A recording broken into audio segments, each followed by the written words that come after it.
সুবহানাল্লাহ। তাহলে আমাদের একজন সবসান হচ্ছে, কিন্তু একদিন আমারও সবসান হয়ে যাবে।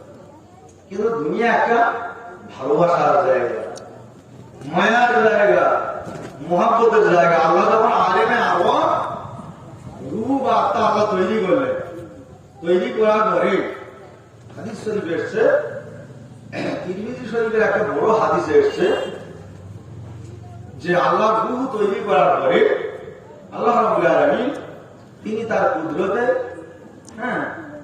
তিনি তার কুদরতের মধ্যে থেকে ওই রূহগুলো আল্লাহ বলল তোমরা মানব রূপে প্রতিষ্ঠিত হও। তখন প্রত্যেকে মানব আকার ধারণ করলেন। তখন আলেমে আরওয়াহ, তার মানে পৃথিবী মানব আসার কোন লেশ মাত্র কোন চিহ্ন তখন নেই। আল্লাহ তৈরি করেছেন আমাদের সকলকে। তা আল্লাহ তখন জিজ্ঞাসা করলেন, আলাস্তু বিরাব্বিকুম, আমি কি তোমাদের প্রভু নয়? তখন আমরা সকলেই মিলে বলেছিলাম হ্যাঁ, আমি আমাদেরই প্রভু, আমরা আপনার ইয়্যাকা না'বুদু ওয়া ইয়্যাকা নাস্তাঈন, আমরা আপনার ইবাদত বন্দেগী করব। কিন্তু আল্লাহর কাছে আমরা ওয়াদা করেছি পৃথিবীর বুকে এসে দুনিয়ার বিলাস বিভোগের সন্তান সন্ততি, মায়া মহব্বত, ভালো কাটার সংসারের মায়া মহব্বত, ভালো কাটার সব আল্লাহর কাছে অঙ্গীকারবদ্ধ হয়েছিলাম যে আল্লাহ তোমারই ইবাদত করবো, তুমি আমাদের তৈরি করেছো, তুমি আমাদের প্রভু। সেই প্রভুর কথা ভুলে গেছিলাম। আল্লাহ তাআলা বলছেন, ওমা খালাকতুল জিন্না ওয়াল ইনসা ইল্লা লিয়াবুদুন, আমি জিন এবং ইনসান জাতিকে আমার ইবাদতের জন্য তৈরি করেছি। বলুন সুবহানাল্লাহ। তাহলে আল্লাহ আমাদের আশাগুলো মুখলুকাত করেছে। তিনি গরুর মতো করেননি, গাধার মতো করেননি, কুকুরের মতো আকৃতি দান করেননি, বিড়ালের মতো আকৃতি দান করেননি, কীট পতঙ্গের মতো আকৃতি দান করেননি। আল্লাহ বলছেন, লাকাদ খালাকনাল ইনসানা ফি আহসানি তাকওয়িম, আমি মানুষের সুন্দর ও সর্বাঙ্গ করে সৃষ্টি করেছি। বলুন সুবহানাল্লাহ। সুন্দর ও সর্বাঙ্গ, মানুষ আমার ইবাদত করবে, আমার বন্দেগী করবে। কিন্তু দুনিয়া মহব্বতে, দুনিয়ার ভালোবাসায় কোরআন শরীফ বলা হচ্ছে, আল-মাল ওয়াল বানুনা জিনাতুল হায়াতুদ দুনিয়া, সন্তান সন্ততি এবং ধন সম্পদ, আল-মাল ওয়াল বানুনা জিনাতুল হায়াতুদ দুনিয়া, এটা হচ্ছে দুনিয়ার জিনাত, দুনিয়ার সৌন্দর্য। এই দুনিয়ার সৌন্দর্য করে আমরা আখিরাত করব। দুনিয়া একটু আগে আগে আসুন, তাই পিছনে লোক বলে ভালো বুঝতে পারবে। হ্যাঁ, লা ইলাহা ইল্লাল্লাহ, লা ইলাহা ইল্লাল্লাহ, লা ইলাহা ইল্লাল্লাহ, মুহাম্মাদুর রাসূলুল্লাহ। নবী ও বকর গারে সুরে, নবী ও বকর গারে সুরে,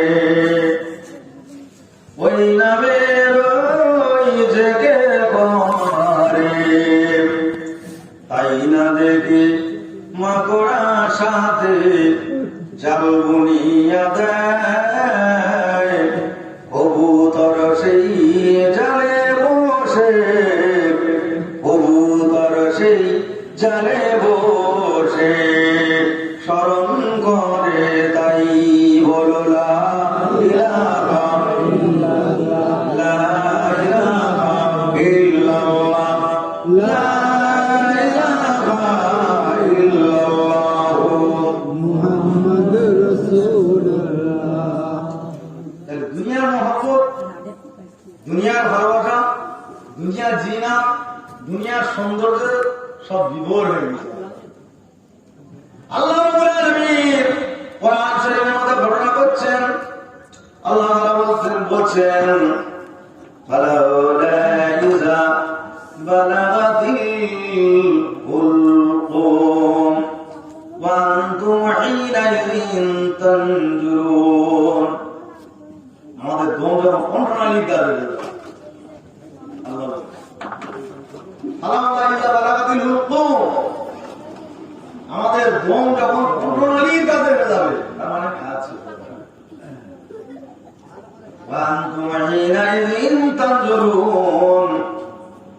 আমরা যখন আজরাইল যখন আমাদের মাথার গলায় যাবে, আজরাইলের দিকে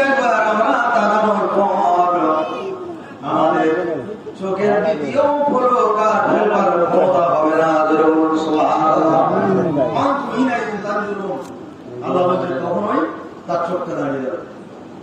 আমরা বলি না, মানুষ মুমূর্ষু অবস্থা থাকলে দেখতে গেলে মাথার গোড়া থাকলে অনেক চোখ দাঁড়িয়ে গেছে, চোখ দাঁড়িয়ে যাওয়ার পরে মৃত্যু হয়। চোখ দাঁড়িয়ে কি জান যায়, আজরাইলের দেখার সঙ্গে সঙ্গে চোখের পলকটা তার ক্ষমতা নেই যে সে চোখটা আবার খুলবে বা খোলা থাকলে বন্ধ করবে, সে ক্ষমতা নেই। যখন কণ্ঠনালীর কাছে যাবে দম, হ্যাঁ আমার দম আপনার দম যখন কণ্ঠনালীর কাছে যাবে, আজরাইল যখন ধান বন্ধ করতে আসবে, তখন তোমার শুধু চোখ দুটো তুমি চেয়ে ছেড়ে দেখবে, আর কিছু বলতে পারবে। হাদিস শরীফের মধ্যে গেছে, মৃত ব্যক্তির কাছে আজরাইল আলাইহিস সালাম যখন উপস্থিত হয়ে যায়, হাদিস পাকের মধ্যে গেছে আজরাইল আলাইহিস সালাম হাঁটুতে তালা মারে, হাতে তালা মারে, পায়ে তালা মারে। আজরাইল আলাইহিস সালাম যখন তালা মারতে থাকে, আমি এমনি রোদন করে চিৎকার করে সময় বলতে থাকি, আজরাইল একবার জন্মের মতো ছেড়ে দে, একবার তুই ছেড়ে দে আমার, আমি আল্লাহর ইবাদত বন্দেগী করে যাই। আজরাইল আলাইহিস সালাম ওই সময় বলবে, বান্দারে তো সময় শেষ হয়ে গিয়েছে, একটা মিনিটের জন্য একটা সেকেন্ডের জন্য তোরা ছাড়তে পারবো না। আজরাইল আলাইহিস সালাম একবার তুই আমার ছেড়ে দে আজরাইল, একবার আমি চোখটা তাকাই, যে চোখে আমি শরিয়াতের বিরোধী জিনিস আমি দেখেছি, আরাম দেখেছি, মোবাইল দেখেছি, আপনার বিভিন্ন রকম শরিয়ার বিরোধী কাজকর্ম দেখেছি। আজরাইল জন্মের মতো একবার ছেড়ে দে, একটা ঘন্টার জন্য, 5টা মিনিটের জন্য ছেড়ে দে। আল্লাহর কোরআন শরীফ কালাম পাক, আল্লাহর কোরআন শরীফ জন্মের মতো চোখে একবার দেখে নি। বলবেন ওরা হতভাগা, জীবনের 60 বছর 70 বছর 80 বছর হায়াতের দিকে তোমার দান করা হয়েছিল, তখন আল্লাহর কোরআন দেখনি, এই পায়ে হেঁটে আল্লাহর মসজিদে ইবাদত বন্দেগী করতে যাওনি, এই হাতে দান সদকা করনি, তোমার সময় শেষ হয়ে গিয়েছে, তুমি মৃত্যুর জন্য প্রস্তুতি গ্রহণ করো। তখন আর খেতে কোনো লাভ হবে? সময় থাকতে সময়ের মর্যাদা দিতে হবে। সাধারণ ঘটনা দাঁত থাকতে দাঁতের মর্যাদা দিতে হবে। দাঁত থাকতে দাঁতের মর্যাদা না বুঝে তখন হায় করলে আর হবে? আজরাইল হেঁটে গেলে মাথার গোড়ার কোনো রাস্তা নেই, আপনি ন্যায় পাবেন না। আল্লাহ রাব্বুল আলামিন কোরআন শরীফের মধ্যে ঘটনা আছে, কুল ইন্নাল মাউতাল্লাযী তাফিরুনা মিনহু ফাইন্নাহু মুলাকীকুম সুম্মা তুরাদ্দুনা ইলা আলিমিল গায়বি ওয়াশ-শাহাদাতি ফায়ুনাব্বিউকুম বিমা কুনতুম তা'মালুন।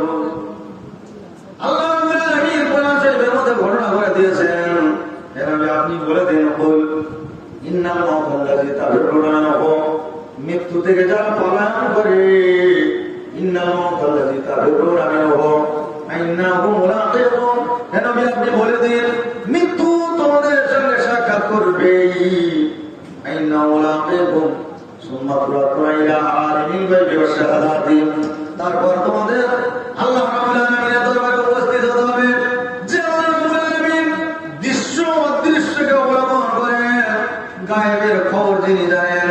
সুম্মা তুরাদ্দুনা ইলা আলিমিল গায়বি ওয়াশ-শাহাদাতি ফায়ুনাব্বিউকুম বিমা কুনতুম তা'মালুন, যে আল্লাহ রাব্বুল আলামিন তোমাদের আমল সম্বন্ধে পরীক্ষা করবেন। বলুন সুবহানাল্লাহ। মরণ থেকে পালাও তুমি, মরণ তোমার লই দেখি, যদিও তুমি আকাশ মানে পালাও সে দায় দাঁড়িয়ে সেই মৃত্যুর হাত থেকে। কুল্লু নাফসিন যায়কাতুল মউত, ম্যান ইজ এ ম্যাটার, মানুষ মরণশীল, প্রত্যেক মানুষের মৃত্যুর আশা গ্রহণ করতে হবে। তবে হ্যাঁ, আমরা দুনিয়ার মায়া মহব্বত করে অনেক কিছু করবো, মহব্বত শেষ হয়ে যাবে ভাই, যেদিন আজরাইল মাথার গোড়ায় এটা যাবে। হাদিস শরীফ, একটা হাদিস বলি, একটা হাদিস শরীফ মনে পড়ে গিয়েছে। আমাদের বাপ পিতা আদম আলাইহিস সালাম, এর আগে মনে এসেছিলাম, আলোচনা করেছি, কি খেয়ালে আমার আসছে না, তো যাই হোক এর আগে আরেকবার এসেছিলাম, তা বাবা আদম আলাইহিস সালাম আমাদের আদি পিতা, তা তিনি আদমের ভুল এটা বলা চলে গেল। আদম যে বন্ধন ফল ভক্ষণ করেছিল, কোন মানুষ যদি বলে আদমের ভুল, এটা লজ্জিস বলা হয়। নবীদের যদি অনিচ্ছাকৃত ভাবে কোন ভুল হয়ে যায়, সেটা কত স্খলন বলা হয়, তার মানে পা পিছ লেগেছে, আর সেটা আল্লাহর তরফ থেকে হয়। বলুন সুবহানাল্লাহ। আচ্ছা বলুন, আদম আলাইহিস সালাম যদি বন্ধন ফল না খেত, তাহলে পৃথিবীর মধ্যে আসতে হতো?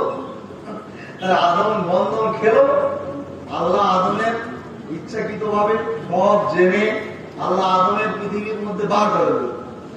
তাহলে আল্লাহ যদি আদমকে বার না করবেন, তাহলে আল্লাহ কেন বললেন ফেরেশতাদের নিয়ে যে আমি ইন্নী জাইলুন ফিল আরদি খলিফা, আমি পৃথিবীর মধ্যে প্রতিনিধি খলিফা তৈরি করে পাঠাবো?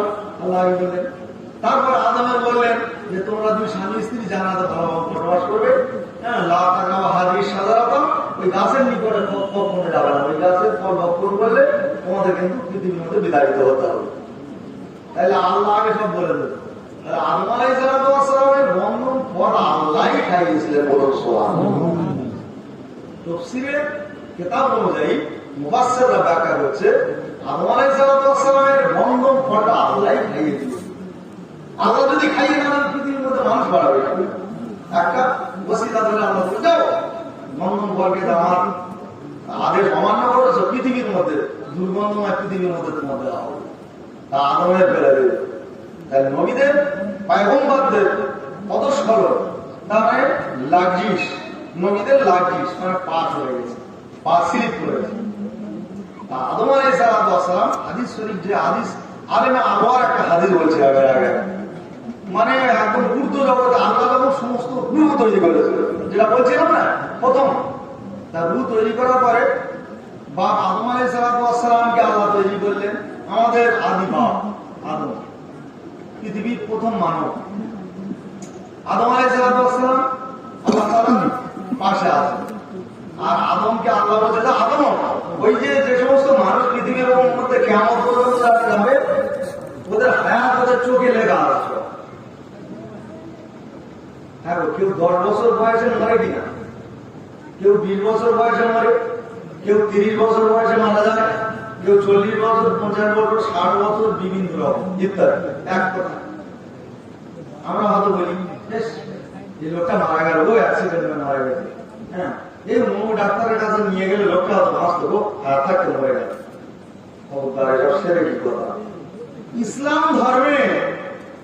ইসলাম ধর্মে ওয়াকাল মৃত্যু বলতে কিছু নেই। যে একদিনের হায়াত নিয়ে পৃথিবীর বুকে আসে, সে একদিনই বাঁচে। যে 10 বছরের হায়াত নিয়ে পৃথিবীর বুকে আসে, সে 10 বছরই বাঁচে। যে 30 বছরের হায়াত নিয়ে পৃথিবীর বুকে আসে, সে 30 বছরই বাঁচে। ইসলাম ধর্মে ওয়াকাল মৃত্যু কথাটা নেই, এক কথা, যার যত হায়াত থাকে। আল্লাহ বলছে দেখো আদম, তোমার সন্তান সম্পত্তি যারা আছে না, চোখে সব হায়াত লেখা, দেখো দেখো, তা আদম নবী আয়াত দেখে যাচ্ছে, সব চোখের উপর হায়াত লেখা। তা আদম আলাইহিস সালাম সব দেখার পরে বলছে আল্লাহ একটা কথা বলবো, আমি বলে কি বলো, কেন বলবে আল্লাহ, এত সুন্দর দেখতে আমার আওলাদের মধ্যে থেকে পৃথিবীর মুখে আসবে, কিন্তু আল্লাহ তার হায়াতটা এত কম দিলেন আপনি। কেন? 800 বছর, 900 বছর, 1000 বছর, 20 বছর, বিভিন্ন রকম, 200 বছর, 300 বছর, 1400 বছর পর্যন্ত হয়ে গেছে, তাই না? 1400 বছর, 900 বছর পরে তিনি ইসলাম প্রচার করেছেন। 900 বছর বয়সে নবুয়ত পেয়েছে, মানে সাওয়াল করেছে, এক কথা বলা যায়। 900 বছর পরে তিনি ইসলাম প্রচার করেছিলেন, 1400 বছর হয়েছে। নূহ আলাইহিস সালাম, ওনার বিরাট কাহিনী, যাই হোক সে আমি কাহিনী বলছি না। আচ্ছা, বাবা আদম আলাইহিস সালামকে বলছে তোমার আওলাদের হায়াত গুলো দেখ, হায়াত গুলো দেখছে, দেখে বললো আল্লাহ আমার আওলাদের মধ্যে এত সুন্দর তুমি তৈরি করেছো, তাই এত সুন্দর হায়াত দেখতে, আমার একটা আওলাদ সন্তান তার এত হায়াত দিলেন আল্লাহ। কত বললো, তার 60 বছর হায়াত দিলেন, তার একটু বেড়ি দিলে হয় না কিছুটা? আল্লাহ বললেন না, আমার কুদরতে আমি তকদীর একটা সৃষ্টি করেছি, তকদির তৈরি করেছে, তকদির হিসেবে হায়াত হয়ে গেছে আদম, 60 বছরই হায়াত খেলল। তাফসীরের কিতাবের মধ্যে এসেছে তার নাম হচ্ছে হযরত দাউদ আলাইহিস সালাম। ইউসুফ আলাইহিস সালাম দেখতে সুন্দর দুজন, সেটা ভাবছে অনেকটা খারাপ। দাউদ নবী কত হায়াতি হলো? 60 বছর। তাহলে আদম আলাইহিস সালাম কিন্তু এটা মানতে পারেনি। আল্লাহ বললেন, আদম তুমি যখন মানতে পারোনি, তা তোমার হায়াত তোমার দিয়েছি, তোমার তো 1000 বছর হায়াত দিয়েছি, তা তোমার 1000 বছর হায়াত দিয়েছে, তোমার হায়াতের মধ্যে কেটে কিছু দাও না, তোমার তো আল্লাহ হবে। তুমি তোমার নিজের হায়াতটা ছাড়োনি, 1000 বছর বাঁচবে পৃথিবীর মুখে, আর তোমার আল্লাহ দাউদ নবী বয়স 60 বছর, তোমার যখন এত কষ্ট হচ্ছে মনে, তোমার হায়াত কিছু কেটে দাও। হাদিস শরীফের মধ্যে এসেছে বাপ আদম বললেন, আল্লাহ তাই হল, আমার 1000 বছর হায়াতের মধ্যে থেকে 40 বছর হায়াত কেটে আমার পুত্র দাউদের আমি দান করলাম। বলুন সুবহানাল্লাহ। তাই দাউদ নবী কত বছর বয়স হলো? 100 বছর। তুমি 100 বছর মানবে, আর আদম নবী 1000 বছর হলো, প্লাস মাইনাস হলো, তাহলে আদম নবী কত মানবে? 960 বছর, নাকি 960 বছর। হাদিস শরীফের মধ্যে আছে আদম নবী আলাইহিস সালাম যখন 960 বছর হয়েছে, আল্লাহ তাআলার ফেরেশতা আজরাইল আলাইহিস সালাম উপস্থিত হয়ে গিয়েছে। আল্লাহ আজরাইল উপস্থিত হয়ে গিয়েছে। হে আজরাইল আলাইহিস সালাম, কি খবর? মা খবর গায়া আজরাইল আলাইহিস সালাম। হযরত আজরাইল বললেন, হে নবী আদম আলাইহিস সালাম, আপনি মৃত্যুর প্রস্তুতি গ্রহণ করেন, আমার হায়াত শেষ হয়ে গিয়েছে। বাবা আদম বললেন, কেন? আমার হায়াত 1000 বছর। বুঝলেন তো আদম কি বলছে? আমার হায়াত 1000 বছর। তুমি তোমার ছেলে দাউদকে 40 বছর কেটে দিয়েছিলে না? আলেমে আরো আল্লাহ স্বীকারোক্তি করে সব ভুলে গেলে পৃথিবীর মুখে। আদম দুনিয়ার মহব্বত, দুনিয়ার ভালোবাসা, দুনিয়ার জিনাতের মধ্যে ডুবে গেলে সব। তুমি আলেমে আরবায় দাউদ তুমি 40 বছর কেটে দিয়েছিলে, তোমার 960 বছর হায়াত হবে। আবার তুমি বলতেছো যে আমার 1000 বছরের মহব্বত। মানে কোনো কখন কি বলেছি, কি হয়েছে ওসব আমি জানি, আমি 1000 বছরই ঝামেলা। আল্লাহ প্রথম পয়গম্বর, পৃথিবীর প্রথম নবী আদম আলাইহিস সালাম, উনি স্বীকার করেননি। আমার বলার উদ্দেশ্য এই জায়গা, আমাদের বাবা আদম আলাইহিস সালাম তিনি আল্লাহর পয়গম্বর, তিনি তো পৃথিবী বেশি দিন বাঁচতে চাচ্ছেন নাকি? এই হাদিসের দ্বারা কি বলা যায়? তিনি বললেন যে কখন কি বলেছি যে আলেমে আরওয়ায় ওসব কথা ছাড়ো, 1000 বছর আমি বাঁচবো, আরো 40 বছর আমি বাঁচবো। আমাদের যদি যাদের বয়স 70, 80, 90 এর কোঠা যাদের বয়স হয়েছে, যদি বলি চাচা তোমার চলো যা হয়েছে আর বাঁচার দরকার নেই, বাঁশতলা তোমার দিয়ে আসি, চাচা তোমার কি বলবে? যে আরে আমার 70, 80 বছর বয়স হয়েছে, তোর কি রে? হ্যাঁ, তোরা তো হিংসা হচ্ছে কেন আমি বেঁচে আছি? কেউ মরতে চায় না পৃথিবীর মুখে, কেউ মরতে চায় না, সকলে বাঁচতে চায় পৃথিবীর মুখে, সকলে বাঁচতে চায়। আদম আলাইহিস সালাম যখন অস্বীকার করলেন, কত বড় একটা জিনিস অস্বীকার করলেন, আল্লাহর মুকদ্দমায় সব আদম অস্বীকার করে ফেললেন। বলুন না, আমি ওসব মানি না। ও আখেরাতে আলেম আরওয়ায় কার বয়স কেটে কাটাকাটি করে দিয়েছে ওটা জানিনি, যেটা আমার বয়স জানছে 1000 বছর হবে। আল্লাহ রাব্বুল আলামিন কোরআন শরীফের মধ্যে বর্ণনা করে দিয়েছেন, কিরামান কাতিবিনা ইয়ালামুনা মা তাফআলুন। আল্লাহ রাব্বুল আলামিন বলেন, ওয়া মা ফিরস্তা আজরাইল আলাইহিস সালাম, কিরামান কাতিবিন, দুটো ফেরেশতা আসতে মানুষের কাঁধে নাজিল করো। বলুন সুবহানাল্লাহ। আদম আলাইহিস সালাম আখিরাতের মামলায় নবী আদম অস্বীকার করে দিয়েছে, দাউদ নবীকে 40 বছর হায়াত কেটে দেওয়ার পর আদম অস্বীকার করে দিয়েছে। জায়গায় সাক্ষী কেউ ছিল না, সাক্ষী কেউ ছিল না। আমি আল্লাহ আদমের 960 বছর বয়সের পরে আমি আল্লাহ কেরামান কাতিবিন, এই আমরা কেরামান কাতিবিন দুটো ফেরেশতা দুই কাঁধে আজ থেকে মানুষের নাজিল করে দিলাম। মানুষের সত্য মিথ্যা, জেনা বাটপারি, রাজধানী চিন্তাই, খুন খারাপি, মানুষের সব কিছুই দুটো ফেরেশতা লিখবে। এই দুটো কেতাবে লেখা হবে, লিপিবদ্ধ করা হবে। আর এই লেখা কেতাব নিয়ে আমি আল্লাহ হাসরের ময়দানে বিচার করবো। বলুন সুবহানাল্লাহ। সাক্ষী থাকবে দুটো ফেরেশতা। তাই কেরামান কাতিবিন কবে নাজিল হলো? আদম নবী যখন 960 বছর বয়স, তারপর থেকে আমাদের আল্লাহ দুটো ফেরেশতা দিল, আদমাজিগার করে দিল সাক্ষী। তাই আমরা যদি চুরি করি, আমাদের কাঁধের ফেরেশতা লিখছে না? আমরা লেখেনি, আমরা মনে করছি লেখেনি, কিন্তু বুঝতে পারবে সেদিন খেলা হয়ে যাবে। বুঝলেন? সেদিন খেলা হবে, কবে দুনিয়ার খেলা। বাবা, আমাদের আখিরাতের কথা চিন্তা করতে হবে। খুব দুর্দিন, খুব দুর্দিন আমাদের কাছে এসে গিয়েছে, মুসলমানদের ওপর খুব দুর্দিন এসে গিয়েছে। কারণ কোরআনে আল্লাহ বলছে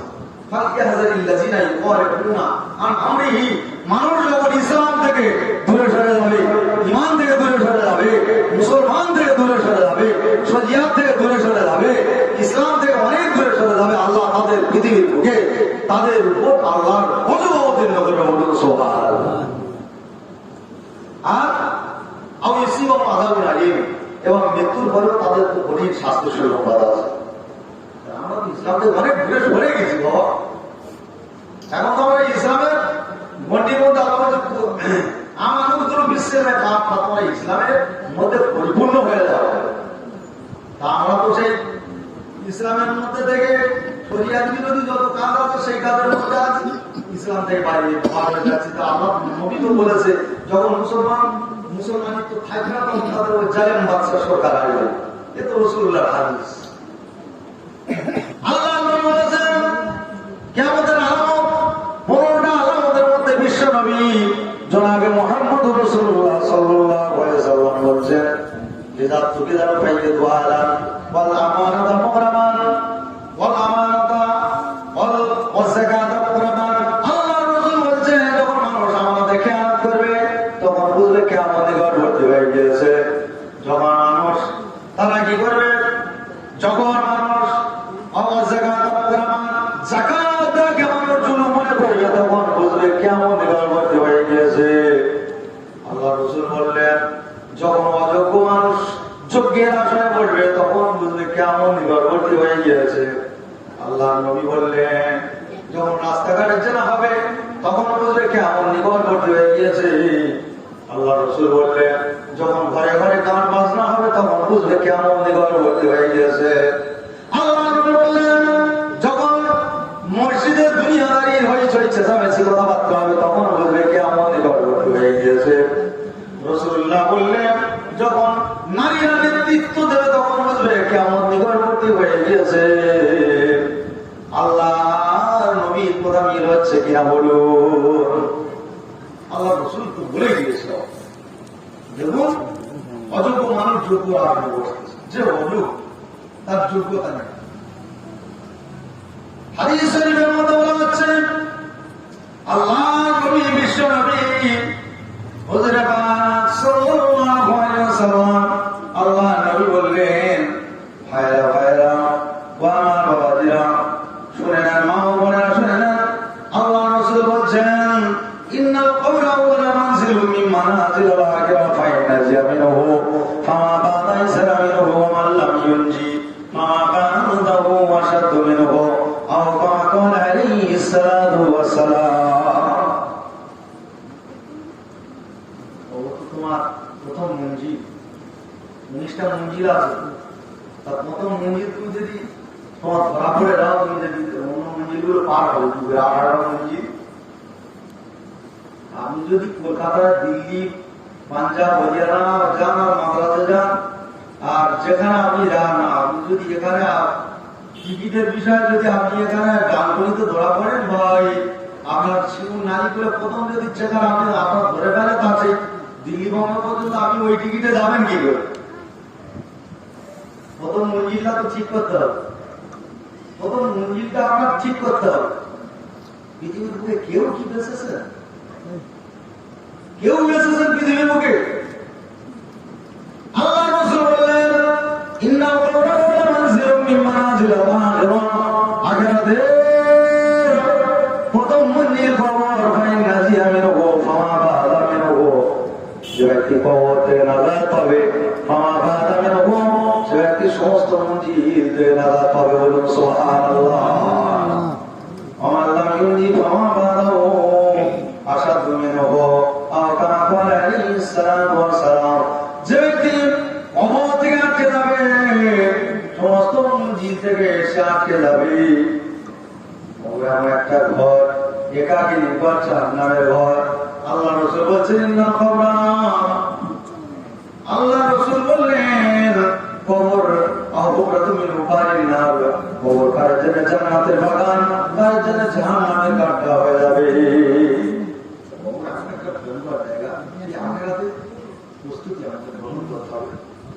আল্লাহ রাসূলকে আল্লাহ সুযোগ জানিয়ে দিলেন কোরআন দিয়ে। আল্লাহ আমি চিরঞ্জীবী, মনে করো যে আমি চিরজীবন মানবো, হে রাসূল মনে করো সেটা নাকি? মুহাম্মদ রাসূলুল্লাহ সাল্লাল্লাহু আলাইহি ওয়াসাল্লাম, আপনার মওত হয়ে যাবে। আল্লাহ বলছে আপনার মওত হয়ে যাবে। পৃথিবীর মধ্যে যত জিনিস আছে, যত জন্তু আছে, যত হায়ানাত আছে, সকলের মৃত্যু হয়ে যাবে। বলুন সুবহানাল্লাহ। সকলের মওত হয়ে যাবে। হাদিস শরীফের মধ্যে আছে আল্লাহ নবীদের দুনিয়ার ভাষা বর্ণনা করছেন। হযরত ইসরাফিল আলাইহিস সালাম যখন সিংহায় ফুৎকার দেবে, সমস্ত পৃথিবীটা ওলট পালটে ধ্বংস হয়ে যাবে। ফাইজা বারিকাল বাসারু ওয়া ফাসাকাল আমারু ওয়া জুমিয়াশ শামসু ওয়াল কমার। আল্লাহ রাব্বুল আলামিন কোরআন শরীফের মধ্যে বলেন ফাইজা বারিকাল বাসারু ওয়া খাসাফাল আমারু, ফাইজা বারিকাল বাসারু, চোখ উল্টে যাবে, ওয়া খাসাফাল কমারু, চাঁদ সূর্য ধরে পড়বে, ওয়া জুমিয়াশ শামসু ওয়াল কমার, চাঁদ আর সূর্য একত্রিত হয়ে ঠকাঠকি করে পড়ে গুছিয়ে যাবে। ফাইজা বারিকাল বাসারু ওয়া খাসাফাল কমারু ওয়া জুমিয়াশ শামসু ওয়াল কমার, তখন সেই দিন সিংহায় ফুৎকার দেওয়ার পরে আল্লাহ রাব্বুল আলামিন আল্লাহ তাআলা বলবেন, হে আজরাইল আলাইহিস সালাম, কে বেঁচে আছে বলো? আজরাইল বলল, আল্লাহ সব ধ্বংস হয়ে গিয়েছে, শুধু তোমার ফেরেশতা আজরাইল, জিবরাইল, মিকাইল, আজরাইল, জিবরাইল, ইসরাফিল আর মিকাইল আর তোমার আরো বহনকারী ফেরেশতারা বেঁচে আছে। বলুন সুবহানাল্লাহ। কে বেঁচে আছে বলো? সব ধ্বংস হয়ে যাবে, পৃথিবী ধ্বংসস্তূপে পরিণত হয়ে যাবে। আল্লাহ বলেন আজরাইল 800 বহনকারী ফেরেশতাদের জান বন্ধ করো। আল্লাহর 800 বহনকারী ফেরেশতাদের জান বন্ধ করে দেওয়া হবে। আজরাইল আবার আল্লাহ গম্ভীর স্বরে বলবে, আজরাইল আর কে বেঁচে আছে বলো? আজরাইল বলবেন, আল্লাহ আপনি তো সবই জানেন, আপনার 4 জন গোলাম, আপনার 4 জন ফেরেশতা, আজরাইল, আমি জিবরাইল, মিকাইল আর ইসরাফিল, এই 4 জন আমার বেঁচে আছে। আল্লাহ আপনি তো সবই জানেন। আল্লাহ রাব্বুল আলামিন আওয়াজ করে আল্লাহ বলবেন যে হযরত মিকাইল আলাইহিস সালামকে কবজ করো, জান কবজ করো। হযরত মিকাইলের জান কবজ করা হবে যেন আকাশটা ভেঙে পড়েছে, এত বড় দেহ হবে মিকাইলের। আল্লাহ বলবেন আবার কে আছে? আজরাইল বলল, আল্লাহ তোমার ইসরাফিল, আজরাইল, তোমার ইসরাফিল, জিবরাইল আর আমি আছি। আমার আল্লাহ বলবে ইসরাফিলের জান বন্ধ করে নাও। পৃথিবী সব ধ্বংসস্তূপ পরিণত হয়ে গেছে, সব চাপা হয়ে গেছে, কেউ নেই আর। হাদিস শরীফের মধ্যে দেখেছেন আমার ইসরাফিল আলাইহিস সালামের জান বন্ধ করে নেওয়া হবে। আল্লাহ রাব্বুল আলামিন বলবেন, হে আজরাইল আলাইহিস সালাম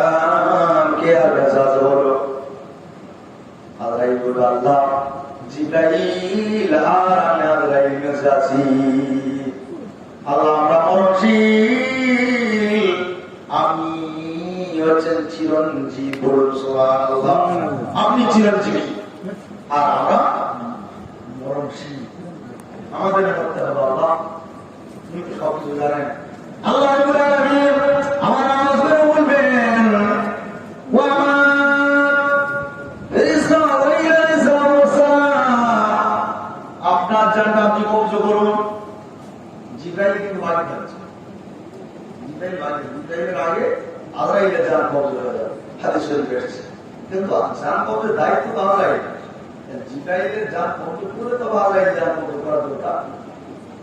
আল্লাহ রাব্বুল আলামিন বলবেন, ও আমার ফেরেশতা আজরাইল, তোমার নিজের জানটা নিজে কবজ করো। হাদিস শরীফের মধ্যে আছে আজরাইল নিজের জানটা কবজ করবে আর হায় হায় হায় করবে। হাদিস শরীফের মধ্যে আছে পৃথিবীর সমুদয় মানুষ যদি বেঁচে থাকতো আর আজরাইলের জান কবজের সময় আজরাইলের চিৎকার করেছিল, পৃথিবীর মানুষ সব মারা যেত। সুবহানাল্লাহ। আজরাইলের জান কবজ করার সময় আজরাইলের যা কষ্ট হয়েছিল, আর আজরাইল বলে, আল্লাহ জান কবজ করা, নিজের জান নিজে ছিঁড়ে ভাই, তারপরে এত কষ্ট জানলে আমি জান কবজের দায়িত্ব আমি নিতাম না। আল্লাহ আজরাইল চিৎকার করেছে আর নিজের জান নিজে কবজ করে নিয়েছে। আর আল্লাহ হচ্ছে, জিবরাইল পৃথিবীর মুখে কে বেঁচে আসা?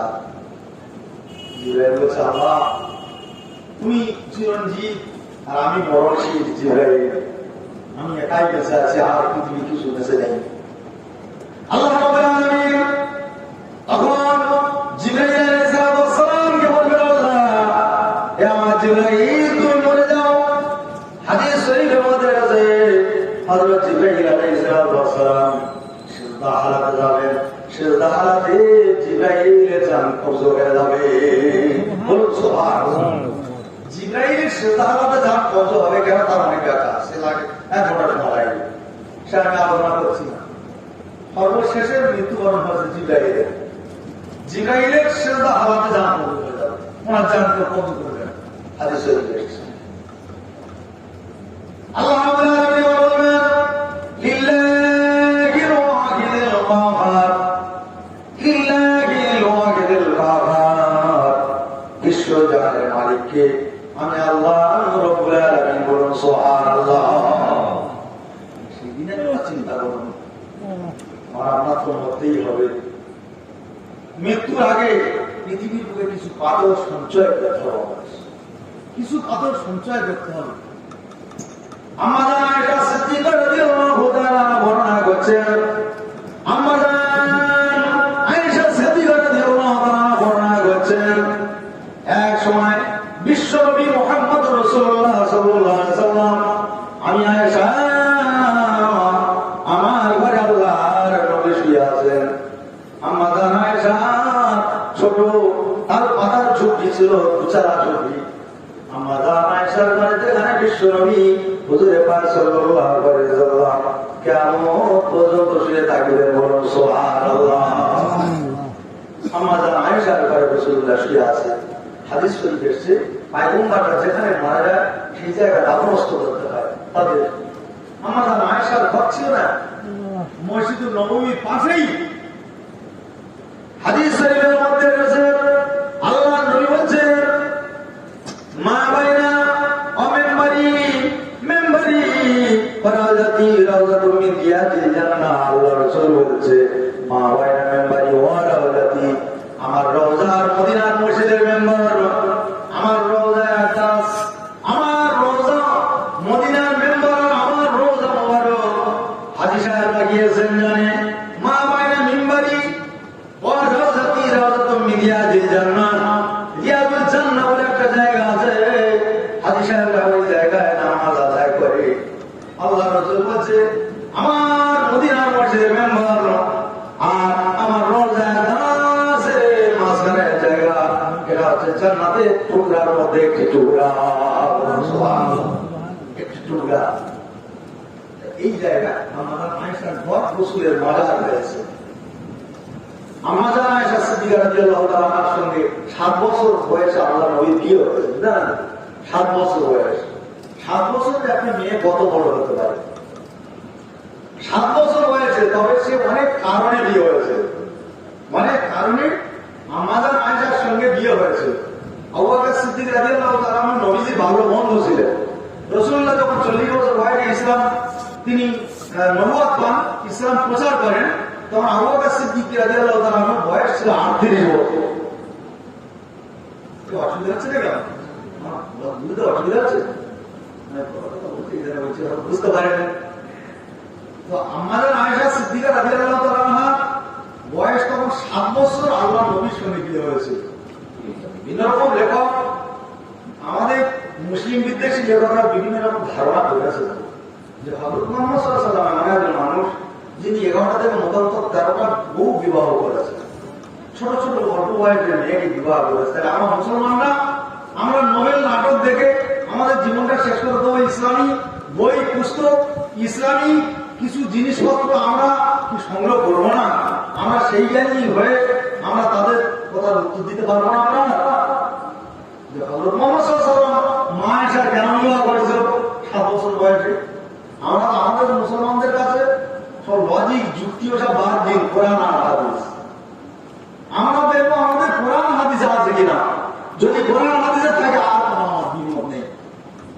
কোরআন হাদিসের বাইরে আল্লাহ রাসূল একটা হাদিস মনে করেছেন, নাসাই শরীফের হাদিস।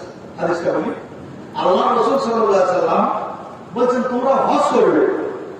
এই হাদিসা দুটাতে হাদিসা ভাই আর কি আর জানেন নাকি? আমি এনাদের জানি, তখন যাই হোক আমার সময়কালে হজ করেছেন ওরা। তো আল্লাহ রাসূল বললেন তোমরা হজ করবে, পয়সা হলে হজ করবে। আর যদি হজ না করো, তোমাদের অর্থ যদি থাকে, তোমরা কোন হালাতে মরবে তাও আমি বলতে পারবো। তোমার ইমানি হালাতে মরবে কি কি হালাতে মরবে, অর্থ থাকলে তোমাদের হজ করা ফরজ হবে। তখন আল্লাহ রাসূল যখন বলেছেন, সাহাবারা খালি রাসূলুল্লাহ ঘুরিয়ে ফিরিয়ে পূর্ণ করছে। বুঝুন, যদি আমার অনেক অর্থ থাকে, 2 বার 3 বার 4 বার আমি করতে হবে আমার হজ, খালি বারবার বুঝতে পারছেন? রাসূলুল্লাহ সাল্লাল্লাহু আলাইহি ওয়াসাল্লাম বারবার পূর্ণ করছে। তখন আল্লাহর নবী বললেন, নাসাই শরীফের হাদিস, আল্লাহ রাসূল বললেন আগের নবীর উম্মতরা নবীদের কাছে বেশি বেশি উল্টো পাল্টা প্রশ্ন করে ধ্বংস হয়ে গিয়েছে। কথাটা বুঝবেন কি বলছে? আগের নবীর উম্মতরা তাদের নবীদের কাছে উল্টো পাল্টা কথাবার্তা বলে বলে প্রশ্ন উত্তর করে করে তারা ধ্বংস হয়ে গিয়েছে। আর তোমরা সেই ধ্বংস হবে বলে বুঝছো? আমি তো বললাম হজ করবে একবার, আমি নবী বললাম তোমরা হজ করবে, পয়সা হয়ে গেলে একবার হজ করবে, এটা তো আমি বললাম। তোমরা বললে পয়সা থাকলে 2 বার করতে হবে, 3 বার করতে হবে, 4 বার করতে হবে, 12 বার। বুঝতে পারছেন বিষয়টা? তাই একবার ফরজ হজ আদায় করো, তারপরে প্রতিবেশীর হক মেরে তোমার হজ করতে যেতে হবে। বুঝতে পারছেন? প্রতিবেশীর হক আছে, গ্রামের হক আছে, আত্মীয়র হক আছে, সন্তান সন্ততির হক আছে, কন্যাদের হক আছে। সব হক মেরে বারবার তোমার হজের টাকা হজ করে আর এদের ছেলেপুলে ভিখারি করে, আর তুমি খালি বারবার হজে যাবে বছরে বছরে, তোমার হজ করতে হবে। আল্লাহ রাসূল নিষেধ করেছে হজ একবার ফরজ, একবার আদায় করো, তারপর ওমরা করতে পারেন। আল্লাহ রাসূল একবার ফরজ হজ করেছেন বলে দিচ্ছে হাদিস। আল্লাহর নবী ইচ্ছা করলে তিনি প্রতি বছরে হজ করতে পারতেন, কিন্তু নবীজি ফরজ হজ একবার করেছেন জীবন, হাদিস। আর ওমরা করেছেন, ওমরা মানে জিয়ারত, মানে অন্য সময় যাবে, হজের মৌসুম ছাড়া। আল্লাহর রাসূল দিন দুনিয়ার বাদশাহ হযরত পাক সাল্লাল্লাহু আলাইহি ওয়াসাল্লাম আম্মা জান আয়েশাকে যখন বিবাহ করেছিলেন, হাদিস শরীফে এসেছে আল্লাহর নবী দিন দুনিয়ার বাদশাহ হযরত পাক সাল্লাল্লাহু আলাইহি ওয়াসাল্লাম ঘুমিয়ে আছেন। এমন অবস্থায় আম্মা জান খাদিজাতুল কুবরা রাদিয়াল্লাহু তাআলা ইন্তেকাল করেছেন। আম্মা জান খাদিজা ইন্তেকালের পর আল্লাহর রাসূল ঘুমিয়ে আছেন। এমন অবস্থায় রাসূলুল্লাহ দেখতে পাচ্ছেন আসমানের উপর থেকে একটা কাপড়ের পুটলির মতো একটা মোটরা লাল পুটলা একটা কাপড়ের আসমানের উপর ভেসে ভেসে ভেসে ভেসে ভেসে ভেসে আল্লাহর রাসূলের ঘর মুবারক হুজরা মুবারকের কাছে উপস্থিত হয়ে গিয়েছে। দেখতে পাচ্ছেন ওটা কি আসছে, যদি আসে কার না ইচ্ছা হবে। আমাদের দেশে এই এয়ারপ্লেন বা উড়োজাহাজ কত উপর থেকে যায়, ছেলেরা ছোট উড়োজাহাজ হয়ে যায়, কত নিচে থেকে যাচ্ছে কাহাগুলো। তো নবী সাল্লাল্লাহু আলাইহি ওয়াসাল্লাম বললেন যে ওই লাখ মশলার মধ্যে কি আছে, আমার ঘরের দিকে আসছে, এসে আল্লাহর নবী পেটের উপর পড়ল। হাদিস শরীফের মধ্যে আছে আল্লাহর নবী দিন নিয়ে বাসা, আল্লাহর রাসূল এই কাপড়ে পড়লাটা করলেন। আল্লাহ রাসূল স্বপ্ন দেখছেন, নবীজি কাপড়ের পড়লাটা করার সঙ্গে সঙ্গে দেখতে পাচ্ছে সিদ্দিক আকবর আবু বকর সিদ্দিক রাদিয়াল্লাহু তাআলা তার কন্যা জগৎ জননী নবীর ঘরণী আম্মা জান আয়েশা সিদ্দিকা রাদিয়াল্লাহু তাআলা জোরে জোরে বলুন সুবহানাল্লাহ। নবী দেখতে পাচ্ছি ওটার মধ্যে আয়েশা ছিল। আয়েশা কেন অল্প বয়স, আয়েশা কেন? নবী চিন্তা করলেন পয়গম্বরের সম্মান ওই জানেন তো, পয়গম্বরের সম্মান আমার তো অন্য সম্মান, কাপড় কোথায় তার সামনে কি দেখতেছে, পয়গম্বরের সম্মান ওই। হযরত ইব্রাহিম আলাইহিস সালামের উপর যখন স্বপ্ন হলো, ইব্রাহিম নবী হযরত ইসমাঈলকে বললেন, হে আমার ছেলে, আন্নী আযবাহুকা ফানজুর মাযা তারা, হে আমার ছেলে ইসমাঈল আলাইহিস সালাম, ইন্নী আরা ফিল মানামি, হে আমার ইসমাঈল আমি ইব্রাহিম স্বপ্নে দেখেছি, ইন্নী আরা ফিল মানামি আন্নী আযবাহুকা, আমি তোমার জন্য জবাই করিতেছি। হে ইসমাঈল, তোমার জন্য জবাই করছি আমি, স্বপ্নে দেখেছি বাবা। ইন্নী আরা ফিল মানামি আন্নী আযবাহুকা ফানজুর মাযা তারা, তোমার কি বলো বাবা? হযরত ইসমাঈল আলাইহিস সালাম ছোট্ট বাচ্চা, পয়গম্বর, বাবার বেটা পয়গম্বর, আল্লাহ কত হিকমত দান করেছিলেন। হযরত ইসমাঈল বলছে, বাবা না, নবী ইব্রাহিম খলিলুল্লাহ আলাইহিস সালাম, আপনি তো আল্লাহর নবী, পয়গম্বর কিনা বলুন? বলে হ্যাঁ। বলুন নবীদের স্বপ্ন তো স্বপ্ন নয়, নবীদের স্বপ্ন মানে ওহী। আপনি আমার যখন জবাই করছেন, তাহলে আপনি চলুন না, দেরি করবেন না, দেরি করবেন না, আল্লাহ ওহী এসে গিয়েছে আপনার প্রতি আমাকে জবাই করার জন্য, বলুন সুবহানাল্লাহ। ইন্নী আরা ফিল মানামি আন্নী আযবাহুকা ফানজুর মাযা তারা, তোমার মত কি বাবা? ইয়া আবাতি ফাআল মা তুমার, হে আমার বিধাতা, যাবত তাদের হয়েছে, যাদের হয়েছে, ইয়া আবাতি ফাআল মা তুমার সাতাজদুনি ইনশাআল্লাহু মিনাস সাবিরিন, আমার পেটে ধার গাড়িদের মধ্যে পাবেন, আমি আমার জবাইকে বলে চলুন। আপনার উপর ওই আপনার কোন স্বপ্ন নয় বাবা, আপনি তো পয়গম্বর, আল্লাহর পয়গম্বর, তাহলে নবীজির কি এটা স্বপ্ন? নবীজির ওহী। আল্লাহ রাসূল দেখতে পাচ্ছে আয়েশা রাসূলুল্লাহ, নবীজি আর কিছু বলেননি। পরের দিন রাসূলুল্লাহ একই স্বপ্ন দেখলেন। হাদিস শরীফের মধ্যে আছে তৃতীয় দিনে হযরত আবু বকর সিদ্দিক রাদিয়াল্লাহু তাআলা ফজরের নামাজ পড়েছেন। আবু বকর সিদ্দিক রাদিয়াল্লাহু তাআলা ফজরের নামাজের পরে হযরত আবু বকর সিদ্দিক রাসূলের হুজরা মুবারকে চলে এসেছে। আল্লাহর নবী তখন 51 বছর বয়স, 51 বছর বয়স নবীজি, আর 7 বছরের আম্মা জান আয়েশা নবীর ঘরণী জগৎ জননী মা আয়েশা সিদ্দিকা রাদিয়াল্লাহু তাআলা, যিনি রাসূলুল্লাহ সাল্লাল্লাহু আলাইহি ওয়াসাল্লামের কণ্ঠে অসংখ্য হাদিস আল্লাহ জানার হাফেজ হাদিস বলা হয়েছে, হেফজ করেছে। আম্মা জান আয়েশা, দেখবেন আয়েশা রাদিয়াল্লাহু তাআলা পর আয়েশা রাদিয়াল্লাহু, মানে অগণিত হাদিস আম্মা জান আয়েশা riwayat করেছেন। এত প্রেম ছিল, আল্লাহ এত প্রেম দিয়েছিলেন হাদিসের হাফেজ রাসূলুল্লাহ সাল্লাল্লাহু আলাইহি ওয়াসাল্লাম বলার সঙ্গে সঙ্গে আম্মা জান আয়েশা একবার শুনলে সঙ্গে সঙ্গে মন্তরে গেঁথে যেত, বলুন সুবহানাল্লাহ। এত প্রেম ছিল আম্মা জান আয়েশা সিদ্দিকা রাদিয়াল্লাহু তাআলা। নবীর ঘরণী জগৎ জননী আম্মা জান আয়েশা সিদ্দিকা রাদিয়াল্লাহু তাআলা ব্যাপারে, আম্মা জান আয়েশা সিদ্দিকা রাদিয়াল্লাহু তাআলা আনহার ব্যাপারে আবু বকর সিদ্দিক রাদিয়াল্লাহু তাআলা হযরত আবু বকর সিদ্দিক রাসূলের হুজরা মুবারকে দৌড়ে আসলেন। আল্লাহর নবীর কাছে এসে হুজরা মুবারকে এসে রাসূলুল্লাহ সাল্লাল্লাহু আলাইহি ওয়াসাল্লামের কাছে পড়লেন। আবু বকর কিছু বলবে নাকি? কি বলবে আবু বকর স্বপ্ন দেখেছি উপর থেকে আবু বকর সিদ্দিক বলছে স্বপ্নটা কে দেখেছে শুনবেন রাসূলুল্লাহ যে স্বপ্ন দেখেছে আবু বকর সিদ্দিকও তাই দেখেছে উপর থেকে একটা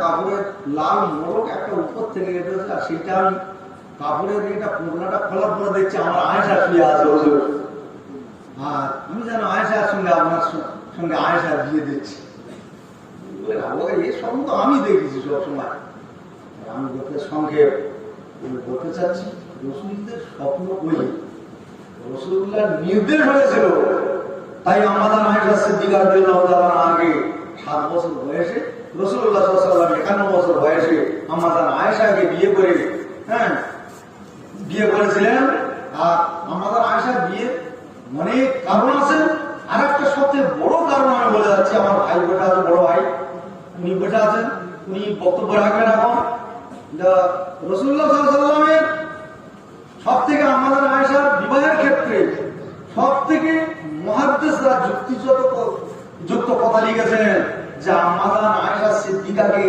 রাসূলুল্লাহ 7 বছর বয়সের আয়েশাকে না বিয়ে করত ইসলামটা অসম্পূর্ণ থেকে যেত বলুন সুবহানাল্লাহ নবীজি ইন্তেকালের পরে আয়েশা সিদ্দিকার বয়স তখন 18 বছর রাসূলুল্লাহ ইন্তেকালের পরে নবীজি ইন্তেকালের পরে 18 বছর বয়স থেকে আমাদের আয়েশা যতদিন বেঁচে ছিলেন আল্লাহর রাসূলের সাহাবীদের ফতোয়া দিয়ে দিয়েছেন বলুন সুবহানাল্লাহ আমাদের আয়েশা রাসূলুল্লাহ সাল্লাল্লাহু আলাইহি ওয়াসাল্লামের সমস্ত সমস্যার সমাধান করেছে তাহলে আয়েশাকে রাসূলুল্লাহ সাল্লাল্লাহু আলাইহি ওয়াসাল্লাম যদি বিবাহ না করতেন তাহলে ইসলাম অসম্পূর্ণ হয়তো থেকে যেত বুঝতে পারছেন মুহাদ্দিসিনরা লিখেছেন পথে সংক্ষেপ যে আলোচনা আমি করছিলাম কুল নাফসিন যায়কাতুল মউত প্রত্যেক প্রাণীর মৃত্যু আস্বাদ গ্রহণ করতে হবে আমার আপনার চলে যেতে হবে তো রাসূলুল্লাহ সাল্লাল্লাহু আলাইহি ওয়াসাল্লামের আমাদের আয়েশার ঘরে আল্লাহর নবী দাফনস্থ রাসূলুল্লাহর মাজারে আদাব হয়েছে অনেক ইতিহাস অনেক ঘটনা অনেক ভালো লাগছিল আপনাদের দেখে অনেকদিন পরে সময়ের ব্যাপার আছে আমার তো বাড়ির লোক আর ভাই এসছে নতুন এবারে আমাদের সঙ্গে মূল্যবান কিছু বক্তব্য রাখুক এবার তো বিদ্যার নারা তাকবীর নারা তাকবীর হিজবুল্লাহ জোরে সরে বলুন হিজবুল্লাহ সিলসিলা হক ফুরফুরা শরীফ সিলসিলা হক ফুরফুরা শরীফ সিলসিলা মুজাদ্দিদুস জামান নারা তাকবীর মহান মিলাদুন নবী জলসা মহান মিলাদুন নবী জলসা শ্রোতাগণ ভক্তাগণ নারা তাকবীর নারা তাকবীর আল্লাহু আকবার আমি আপনাদের জন্য দোয়া করব আর আপনারাও খাস করে আমাদের জন্য দোয়া করবেন আল্লাহ তাআলা আমাদের আমার চাইতে বেশি বেশি করে আমল করার তৌফিক দেন সকলে বলুন আল্লাহুম্মা আমিন আসসালামু আলাইকুম ওয়া রাহমাতুল্লাহি ওয়া বারাকাতুহু